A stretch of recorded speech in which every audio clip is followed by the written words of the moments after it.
안심시도. 당신의 불안을 가져오라. 내가 없애주마. 붉은 눈이 내리는 밤. 혹시 당신은 눈앞의 문제를 해결하기 위해 스스로를 어디까지 몰아붙여 보셨습니까?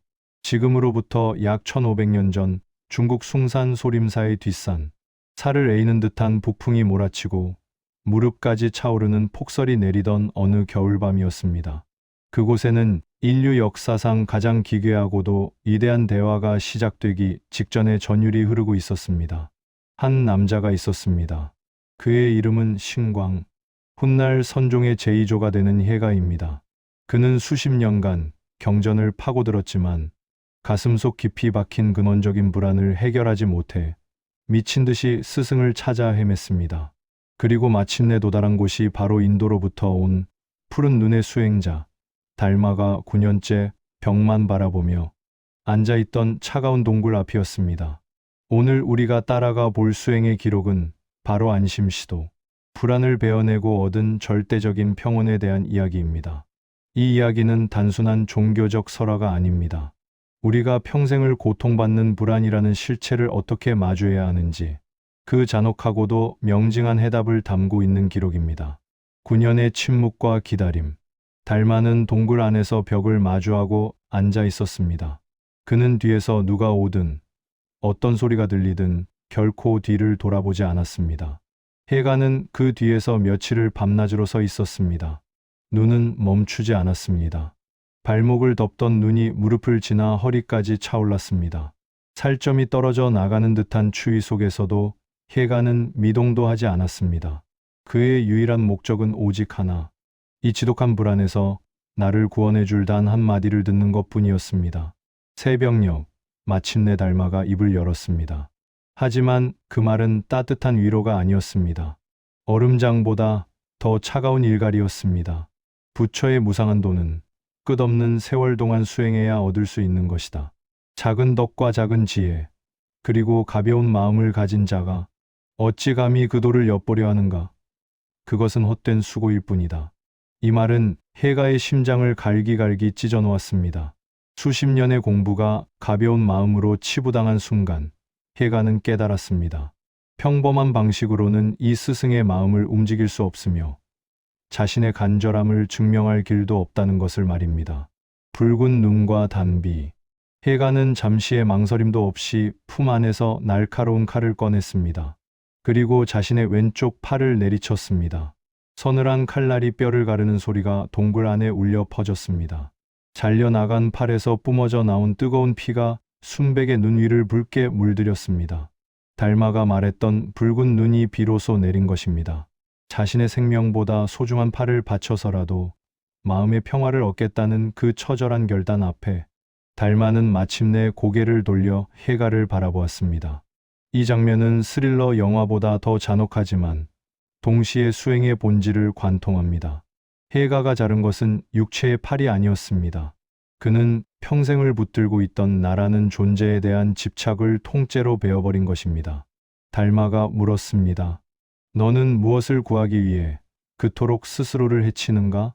해가는 피를 흘리며 떨리는 목소리로 대답했습니다. 제 마음이 너무나 불안합니다. 스승님, 부디 제 마음을 편안하게 해주십시오. 불안을 가져오너라. 여기서 선종 역사상 가장 유명한 문답이 오고 갑니다. 달마는 해가의 상처를 치료해 주거나 위로하지 않았습니다.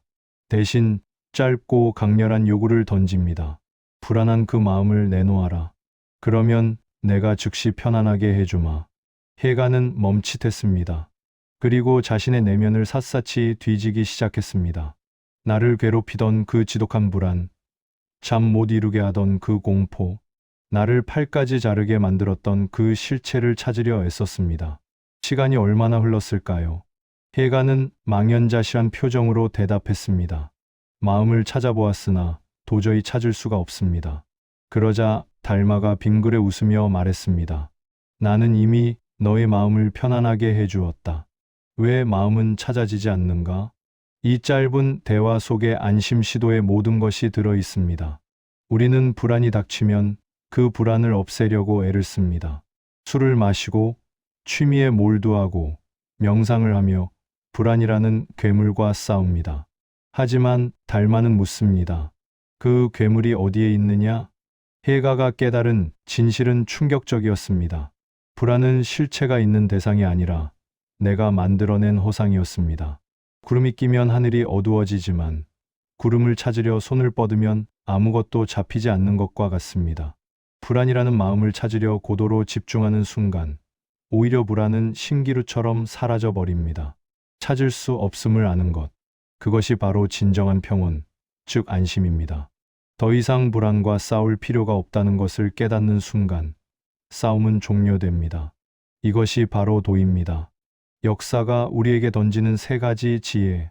1500년 전 해가의 단비 사건은 오늘날 우리에게 세 가지 날카로운 질문을 던집니다. 첫째, 당신은 불안의 실체를 본 적이 있습니까? 우리는 실체도 없는 그림자와 싸우느라 인생의 에너지를 낭비합니다. 불안이 찾아올 때 도망치지 말고 똑바로 응시해 보십시오. 불안한 마음아, 이리 나와라라고 외치며 그 실체를 추적해 보십시오. 결국 당신도 해가처럼 고백하게 될 것입니다. 도저히 찾을 수가 없습니다. 둘째, 무엇을 위해 팔을 자를 준비가 되어 있습니까? 해가의 단비는 극단적인 선택처럼 보이지만 사실 우리에게 우선순위를 묻는 것입니다. 거칠애와 세속적인 욕망을 자르지 않고서는 결코 근원적인 평화에 도달할 수 없습니다. 당신이 움켜쥐고 있는 가짜 안정감을 과감히 베어낼 용기가 있습니까? 셋째, 안심은 만드는 것이 아니라 발견하는 것입니다. 우리는 조건을 갖추면 마음이 편안해질 거라 믿습니다. 돈이 많으면, 건강하면, 사랑을 얻으면 안심할 수 있다고 생각합니다. 하지만 조건부 안심은 그 조건이 사라지는 순간 무너집니다.